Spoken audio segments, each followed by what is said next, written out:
अस्सलामुअलैकुम, welcome to my kitchen. आज आपके साथ मैं रेस्टोरेंट स्टाइल चना फ्राई दाल की रेसिपी शेयर करने जा रही हूँ। टेस्ट में बहुत ही लाजवाब बनती है। आप इस रेसिपी को ज़रूर इंजॉय करेंगे। 2 कप चना दाल ली है और उसमें हाफ कप के करीब मसूर की दाल शामिल करेंगे और उसे अच्छी तरह धो लेंगे।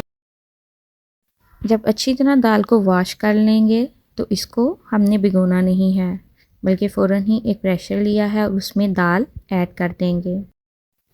2 गिलास के करीब पानी शामिल किया है। 1 टीस्पून नमक शामिल करेंगे, हाफ टी स्पून हल्दी शामिल करेंगे और प्रेशर लगा देंगे। तकरीबन 20 मिनट के लिए हम इसे प्रेशर देंगे।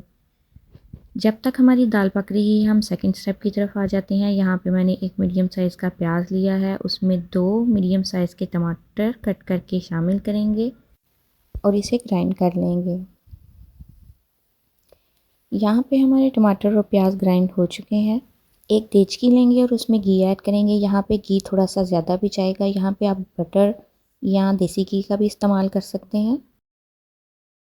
जब घी गर्म हो जाएगा तो उसमें 1 टेबलस्पून ज़ीरा शामिल करेंगे और उसे 1 से 2 मिनट फ्राई करेंगे। इसके बाद अदरक शामिल करेंगे। अदरक को यहाँ पे लंबाई के कट कर लिया था, उसको शामिल करेंगे और इसे इतना फ्राई करेंगे कि अपना कलर चेंज कर ले। जब इसका कलर चेंज हो जाएगा तो फिर हम इसमें जो हमने टमाटर और प्याज को ग्राइंड किया हुआ है वो शामिल करेंगे और इसे मीडियम टू लो फ्लेम पे पकने के लिए रख देंगे ताकि टमाटर और प्याज अच्छी तरह पक जाएं और ऑयल सेपरेट हो जाए। तब तक हम अपनी दाल को देख लेते हैं। यहाँ पे दाल बहुत अच्छे से गल चुकी है। ये तकरीबन 20 मिनट के बाद गली है। इसमें हमने ज़्यादा चम्मच नहीं चलाना क्योंकि हमें चने की दाल खड़ी ही चाहिए और इसमें मसूर की दाल मिक्स हो चुकी है।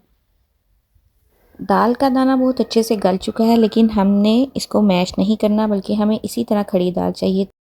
जो मसाला पकने के लिए रखा है उसमें बाकी मसाला ज़्यादा ऐड करते हैं, जिसमें 1 टीस्पून दादर मिर्च, 1 टीस्पून ज़ीरा पाउडर, 1 टीस्पून सूरत लाल मिर्च, 1 टीस्पून धनिया पाउडर शामिल करेंगे। नमक मैंने यहाँ पे नहीं शामिल किया क्योंकि हमने दाल में भी 1 टीस्पून नमक शामिल किया था। आप अपने टेस्ट के अकॉर्डिंग नमक शामिल कर लें बाद में। यहाँ पे हमने मसाले की बहुत अच्छे से बुनाई करनी है ताकि टमाटर और प्याज का कच्चापन ख़त्म हो जाए और ऑयल बिल्कुल सेपरेट हो जाए। हम इसको मीडियम टू लो फ्लेम पे कुक करेंगे ताकि मसाला जल ना जाए। अगर मसाला जल गया तो दाल का टेस्ट ख़राब हो जाएगा।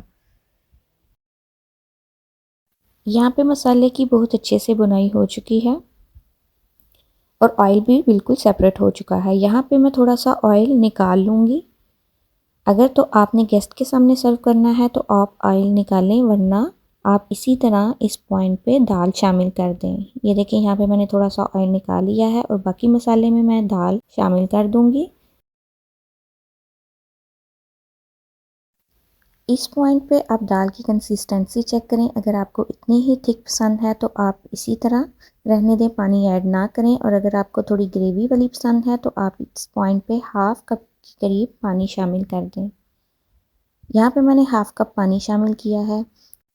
इसके बाद हम इसमें धनिया और हरी मिर्चें शामिल करेंगे। यहाँ पे 4 से 5 हरी मिर्चें लंबाई के रुख कट करके वो शामिल की हैं और धनिया शामिल किया है और इसे 5 से 10 मिनट के लिए हम कवर कर देंगे ताकि धनिया और मिर्चों का फ्लेवर दाल में शामिल हो जाए।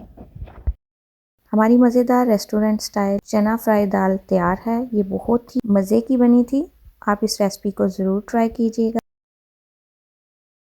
जब आपने सर्व करना हो उस टाइम पे जो आपने ऑयल सेपरेट किया था वो डालें और इसे तंदूर की रोटी के साथ सर्व करें। अगर आपको मेरी रेसिपीज़ अच्छी लगे तो लाइक करें, सब्सक्राइब करें और अपने फ्रेंड और फैमिली के साथ शेयर करें।